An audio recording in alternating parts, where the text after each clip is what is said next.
Council. Um,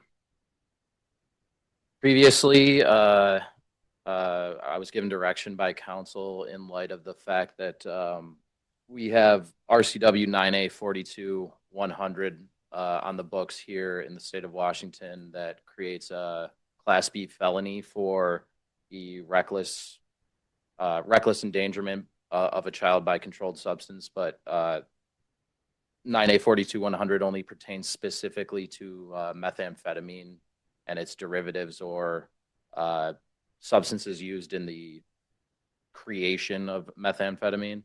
I believe the mayor and the council recognize that there have been attempts repeatedly in the state legislature to fill the gap that's been created with the creation of that RCW, and that there's a litany of other controlled substances that are not covered. And so I've brought to you this ordinance, which would create LMC Title 9, Chapter 26, Section 110, a gross misdemeanor for knowingly or recklessly exposing a child, a person under the age of 18, to any controlled substance. That includes schedules 1, 2, 3, 4, and 5 under our current definition.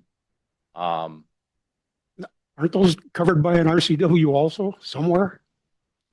In the other drugs, aren't those illegal under some other RCW? There's no they are, but recklessly exposing a child to them is not necessarily illegal. So as the ordinance that's presented to you in front of you lists, this includes using drugs in a way that would possibly expose children to them, smoking in a confined space, recklessly storing them in deceiving ways. Some controlled substances are made to look like candy or things that may be attractive to children. So if you store those in places that children can access them or mistake them for candy, behaviors such as that would be a gross misdemeanor under our ordinance.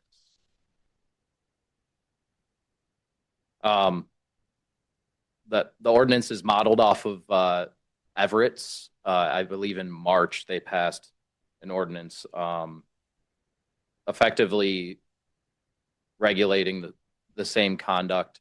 There's a couple differences between ours and Everett's in that in fitting it into our code, we already have adopted the state definition of a controlled substance. Everett defines it in their ordinance more specifically than we do. We reference the state definition of a controlled substance.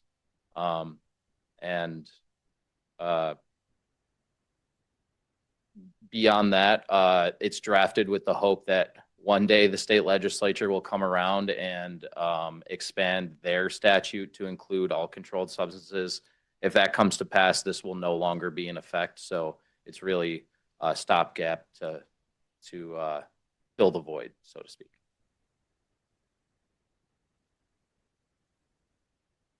What's the penalty for gross misdemeanor in Longview? It's our penalty is the same as I believe just about any jurisdiction here in the state. It's up to 364 days in prison, and I believe a $5,000 fine is the maximum on a gross misdemeanor. And that's the harshest a city council would be able to do. Exactly.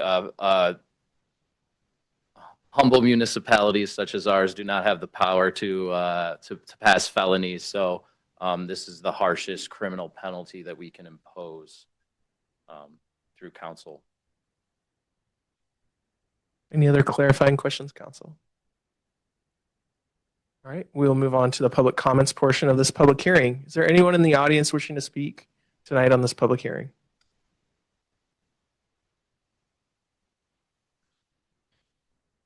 This really should be a no-brainer, and it absolutely needs to go into effect, because we absolutely will not accept waiting on the state to do the right thing when we have the ability to do so. And yeah, we can't make it a felony, but that doesn't mean that we can't make it illegal. And there are probably some other things that we can do in conjunction with this to maybe even bolster it up more to get further protections on it with the issue that's at hand. I work in the mental health industry, and substance abuse is the most preventable form of mental illness that's there. And if we don't do our part in taking action to do that, then the sin will be upon our head.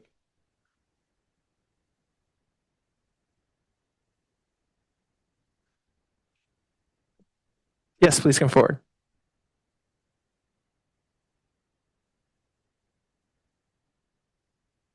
My name is Christy, resident of Longview here. With all due respect, what is your name?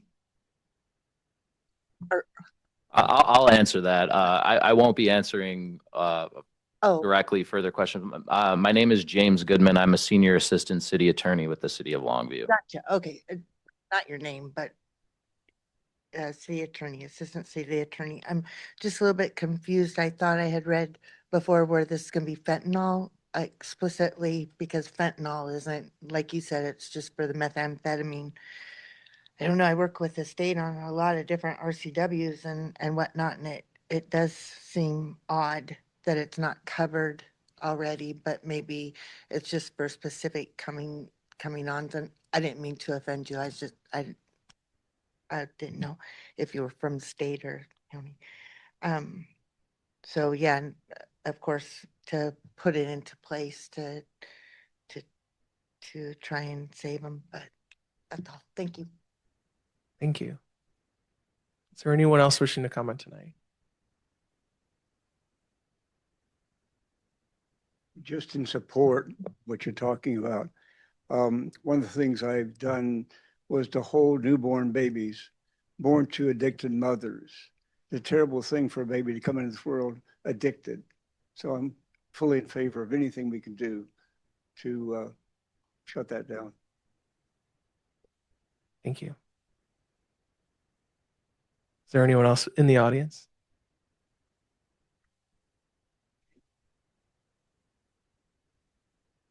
What happens if exposed becomes access? If a 5-year-old kid actually gets their hands on the drugs, does that change? I don't think we can answer questions right now. We can take comments. There's a legal definition swap between access means I can see it, I have access to it, versus if I get my hands on it. Is that a difference? Thank you. Any other comments tonight? Clerk, was there anyone who pre-registered for online comments? All right, I'll close the public comment portion of this meeting and close the public hearing. Council, now's our time to deliberate. Mr. Mayor, Go ahead. could we address the question on the definition of accessibility? Certainly. Would you like to restate your question? The question is regarding the accessibility. Is there a difference between the penalty of a child having access to a child having possession?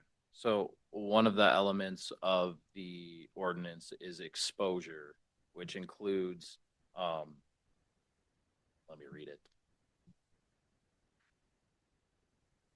It includes things like ingestion, inhalation, touching, and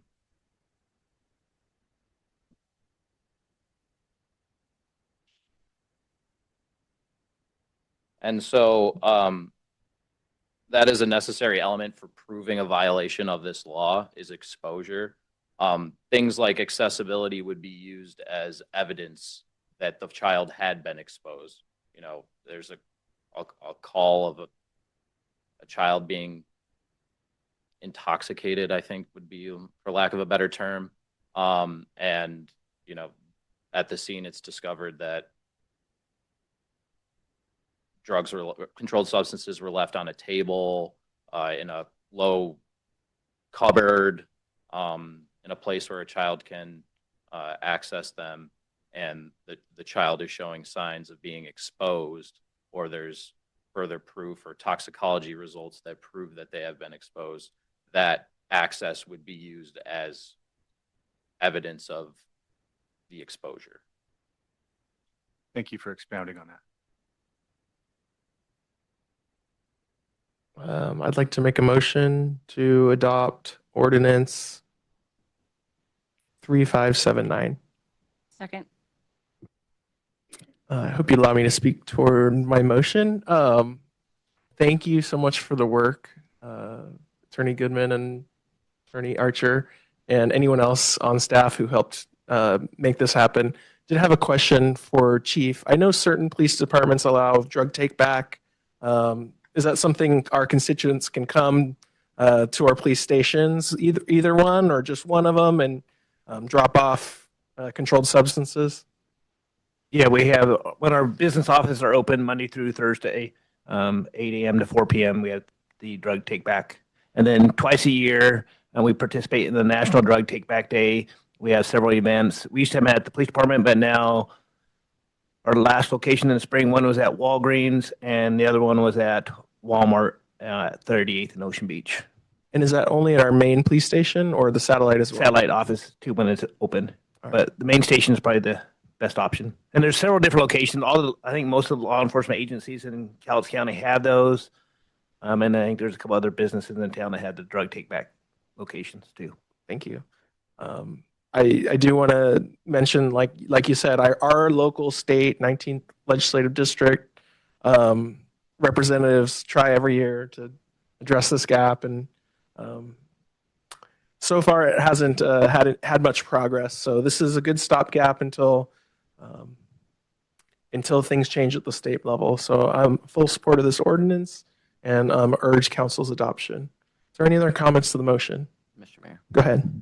I think it's our responsibility as adults to protect children, right? Those who can't protect themselves. That's kind of a basics of human decency and the human condition is to protect those that can't protect themselves. And the fact that this is the maximum that we can do, I wish there was more that we can do, but yeah, it's like public said, it's a no-brainer. Like why would we not take the opportunity to help protect kids? I'm in favor. Go ahead. Thank you. I actually have people in my circle that have also held babies, addicted babies. I do know through the nonprofit sector of organizations that do a lot, but I think this is the lead the city can do to embrace this. Many foster parents that I know that do have children that have addictions, it is difficult for them as well. And though we couldn't possibly save them, I agree with Councilman Young. It's our opportunity to preventative measure, and this is a start, and I'm honored to second your motion. Are there any other comments to the motion? Mr. Mayor. Yeah, go ahead. Oh, sorry. Is there anyone comment before we go back for a second? All right, go ahead. Does this protect a child in the womb? Or apply to a child in the womb? I don't, based on the definition, I don't believe so. The definition is a person under the 18 years of age. I think in our state that would be interpreted as someone between the ages of birth and 18. Would it be possible to add language to cover in utero? Yes. Mr. Mayor, I would like to make an amendment. I would like to add in utero coverage on this particular ordinance. I hate to derail the mayor's motion on this ordinance. The agenda summary recommended, if we get notes from council or changes from the public, that we could, at the conclusion of the public hearing, we could set this to the next council meeting to take time to ensure that any amendments and changes are exact and precise for the passing of the ordinance. Mr. Mayor, Go ahead. I would move to recommend for the inclusion of that language or an option you can to choose from either or be moved to the next regular scheduled meeting. I'll second that. Do you have a comment first? ahead. Like,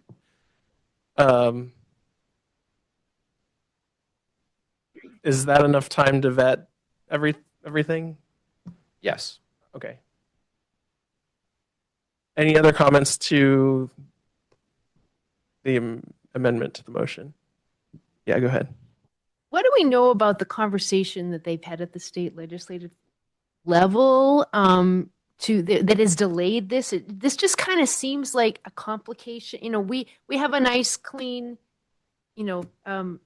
ordinance written up, and if we get, even though I think this is well intended, I think that this could complicate it in delay, and I would really like to get something done with the intended, the target of the child between 0 and 18, or birth and 18. I think we're diving into whole nother territory when we start talking about in utero. So I would like to focus on getting something done tonight. So you're urging a no vote to the amendment? I am, yes. Any other comments to the amendment?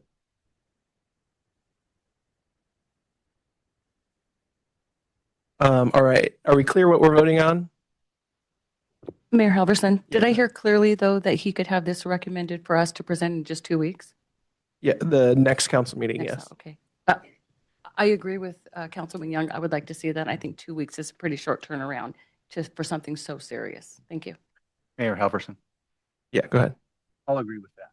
2 weeks of delay is not too long. And to be clear with the motion, you're asking staff to bring back two options, the one as written, and the second option, after being vetted, would be to include unborn children. Are we clear on what we're voting on? All right, all those in favor, please raise your hand. And any opposed? All right, that motion carries. Now we're to the main motion as amended, which is to direct staff to come back in 2 weeks as well as set a new public hearing that has the two options. Are we clear on the main motion now? All right, all those in favor, please raise your hand. All right, that motion carries. Thank you, Attorney Goodman. Appreciate it. All right, now we'll move on to constituent comments for agenda items. Is there anyone who wishes to speak on any item that's on the agenda?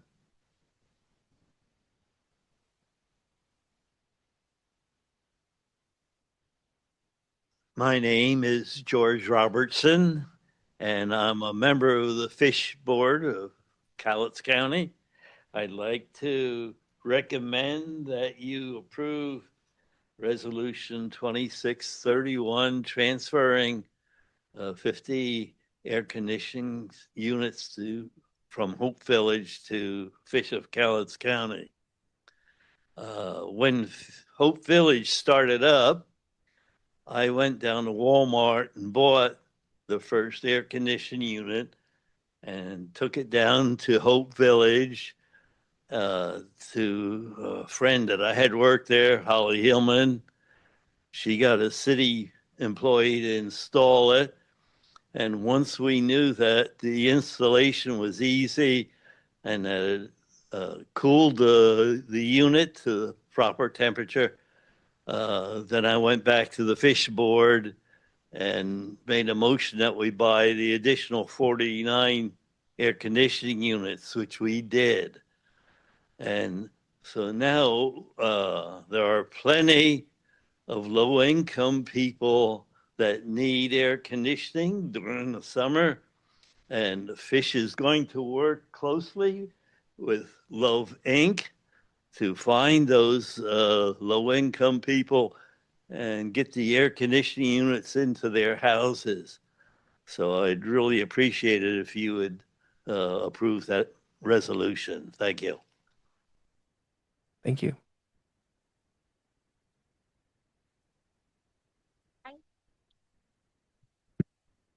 I'm short. Hi. My name is Shannon McLean, and I work with Love in the Name of Christ, and we're also known as Loving, Cowlitz County. And we have a wonderful partnership with Fish. We work together on many different projects with people who are low income and just need some support. And so we've spoken with Bob, and he said if we can harvest those air conditioners, we can give those out to people in the community. And now is definitely the time to do it. You know, next week I think we're supposed to be hitting in the 90s. So we have a group of people who have come together. One construction agency actually said they'll divert some people and just come over, take off the air conditioners, and put them into a storage unit for us, where we can clean them up before we give them out. And this year, actually, we have been doing a air conditioning and fan drive, and we've actually hit 40, and I'm really excited about that, guys. This is a lot of people who are getting cooled off. And so now we're hitting 90, if you guys say yes to this. So just saying, these are 90 people at 90 houses in the community who are able to cool off, and that's pretty cool. So we have volunteers who are ready. We have a targeted distribution. We work with persons who are veterans, elderly, individuals with disabilities, low-income households, and single parents. We also work with widows. And so we are interested in doing this, and we're very excited to pull together the volunteers and get this done. So. Thank you. I just wanted to get up here because, Mayor, you may or may not still yet be able to correct the oversight of Councilmember Young's motion not being on the agenda and not given public comment when made. So I'll speak to that now. If there are laws that are already on the books protecting in utero children, when you talk about murder, Lacey Peterson is a national example of that. Drunk driving, spousal abuse, or domestic violence situations, then we're not really talking about the argument over pro-life or pro-choice. We're talking about a situation in which a womb is damaged to the point of what, for lack of a better word, a fatality occurs, or a serious birth complication occurs. And I can get up here and I can say that I am 90% confident that the state of Washington, as well as the federal government, has passed such laws. And we don't need to delve off into the weeds of a very controversial topic when we're talking about protecting children, because those laws are already on the books. There is no issue regarding Dobbs or regarding Roe v. Wade, because that just simply does not apply. It is a very controversial subject, but it does not apply to what we are talking about when we're talking about protecting vulnerable populations. So having the oversight corrected of an in utero organism, human being, whatever you want to call it, does not touch on the abortion issue, because you are talking about providing harm to an already living individual who has undergone a condition known as pregnancy. That has whether you are or are not pregnant does not have any certainty as to whether or not you are or are not going to get an abortion. That is an entirely different issue. Whether or not you experience danger as a result of that is, and that's what the protection needs to be for. Thank you. Hello, Michael O'Neill. I live in Longview. Hope Village is dead. Long live Hope Village. First, I want to thank all of the council members that took time to speak with me about this issue. I appreciated the chance to learn more about each of your perspectives and have a chance to be heard on my own viewpoint. The police chief and the BHU have weighed in. Visible camping is no longer an issue, and the people that they do encounter frequently would not be served by Hope Village as it used to exist. With the ending of the declared emergency and legal memo outlining very few legal uses for the pallet home structures, I agree that there is not a path for the city to reopen Hope Village. Hope Village is dead. Thank you, City Manager Wills, for sharing the record of the May 7th invitation-only meeting with some local organizations where they discussed what they're seeing after the closure of Hope Village. I thought the statements by the Housing Authority about the drastic increase in unauthorized people and their belongings that they are needing to use extra resources to address was a very clear indicator of how Longview's current policies are impacting local organizations. Another clear concern I heard from all of the providers present was the difficulty in finding and connecting with individuals they are serving now that there is no longer a central place to coordinate. I believe the public asset, that is the pallet homes, the shower facilities, could be legally used to create a day use facility that could provide a point of coordination that is missing right now. Through my career in public administration, I have seen significant results that come from collaboration between local government, nonprofits, and the public. This three-legged stool approach works best when there is a strong process with clear outcomes outlined. And government is often responsible and effective when outlining the process and outcomes and partnering with the other legs of the stool to get results. So far, the city of Longview has not led an open process to find out what good can still be accomplished with the public asset that is the pallet structures. An RFP to request new use cases from local organizations that may want to lease the asset from the city would be an excellent next step for the city prior to declaring the property as surplus. Another tack the city could consider would be to evaluate how this asset could be stored for long-term and deployed in the event of a disaster, such as the Cascadia subduction event that would significantly isolate our community. For me, the important part is not what option the city takes, but it is about demonstrating real leadership to fully consider how we can utilize a public asset that we already own. I believe a small amendment to the motion to surplus would give the city time to provide additional leadership with this resource by changing "are declared" in number 2 to "will be declared on July 14th, 2027. I'm almost done. The city can keep current direction with the motion, creating an opportunity to conduct an RFP for new legal use or to evaluate emergency management use cases. Hope Village is dead, but long live the city's role in effective stewardship, the resources and assets that it controls on behalf of the public. Thank you for your consideration. Thank you.